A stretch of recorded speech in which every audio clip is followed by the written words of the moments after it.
السلام علیکم، امید ہے آپ سب خیر و عافیت سے ہوں گے۔ تو آئیے آج کی آیتیں شروع کرتے ہیں۔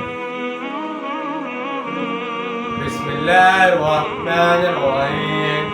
ثم آتينا موسى الكتاب تماما على الذين أحسنوا وتفصيلا لكل شيء وهدى ورحمة لعلهم بلقاء ربهم يؤمنون۔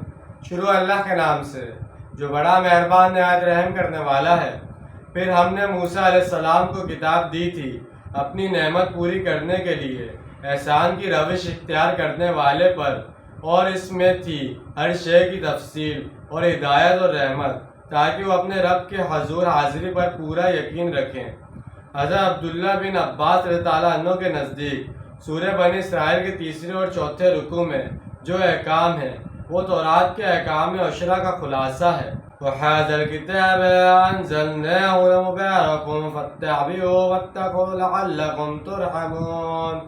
اور اب یہ کتاب ہم نے نازل کی ہے بڑی بابرکت، تو تم اس کی پیروی کرو اور تقوی اختیار کرو تاکہ تم پر رحم کیا جائے۔ أَنَّ تَقُولُوا إِنَّمَا أُنزِلَ الْكِتَابُ عَلَىٰ طَائِفَتَيْنِ مِن قَبْلِنَا وَإِن كُنَّا عَن دِرَاسَاتِهِمْ لَغَافِلِينَ۔ مبادہ تم یہ کہو کہ کتاب تو بس اتاری گئی تھی ہم سے پہلے کے دو گروہوں پر، تو ہم تو اس کے پڑھنے پڑھانے سے غافل ہی رہے۔ یہ بالکل سورہ معاہدہ والا انداز ہے۔ وہاں فرمایا گیا تھا، مبادہ تم یہ کہو کہ ہمارے پاس تو کوئی بشیر و نذیر آیا ہی نہیں تھا، اور اس احتمال کو رد کرنے کے لیے فرمایا گیا، بس آ گیا ہے تمہارے پاس بشیر و نذیر کہ ہم نے اپنی آخری رسول صلی اللہ علیہ وسلم کو بھیج دیا ہے آخری کتاب ہدایت دے کر، تاکہ تمہارے اوپر حاجت تمام ہو جائے۔ لیکن وہاں اس حکم کے مخاطب اہل کتاب تھے، اور اب وہی بات یہاں مشرکین کو اس انداز میں کہی جا رہی ہے کہ ہم نے یہ کتاب اتار دی ہے جو سراپا خیر و برکت ہے، تاکہ تم روز قیامت یہ نہ کہہ سکو کہ اللہ کی طرف سے کتابیں تو یہودیوں اور عیسائیوں پر نازل ہوئی تھیں، ہمیں تو کوئی کتاب دی ہی نہیں، ہم سے مواخذہ کاہے کا۔ اور وہاں یہ نہ کہہ سکو کہ تورات تو عبرانی زبان میں تھی جبکہ ہماری زبان عربی تھی، آخر ہم کیسے جانتے کہ اس کتاب میں کیا لکھا ہوا تھا؟ لہٰذا نہ تو ہم پر کوئی حاجت ہے اور نہ ہی ہمارے محاسبے کا کوئی جواز ہے۔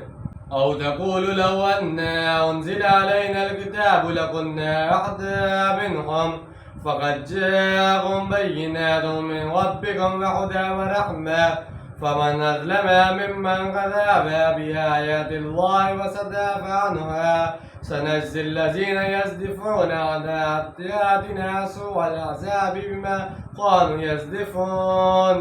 یا تم یہ کہو کہ اگر ہم پر کتاب نازل کی گئی ہوتی تو ہم ان سے کہیں بڑھ کر ہدایت یافتہ ہوتے۔ تو اے بنی اسماعیل، تمہارے پاس آ گئی ہے بینہ تمہارے رب کی طرف سے اور ہدایت و رحمت، تو اس پر بڑھ کر ظالم کون ہوگا جو اللہ کی آیات کو جھٹلائے اور ان سے پہلو تہی کرے۔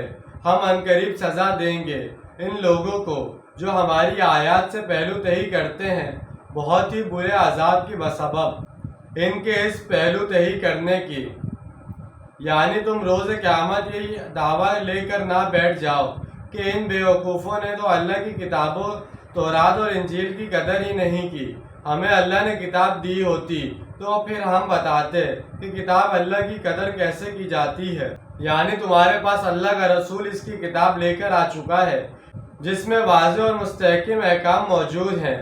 اس بینہ کی وضاحت سورہ بینہ کی آیت 2 اور 3 میں اس طرح کی گئی ہے، اللہ کی طرف سے ایک رسول جو مقدس صحیفے پڑھ کر سناتا ہے جن میں بالکل درست احکام ہیں۔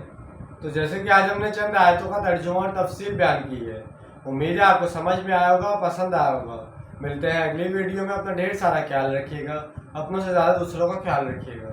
جب تک کے لیے اللہ حافظ، فی امان اللہ۔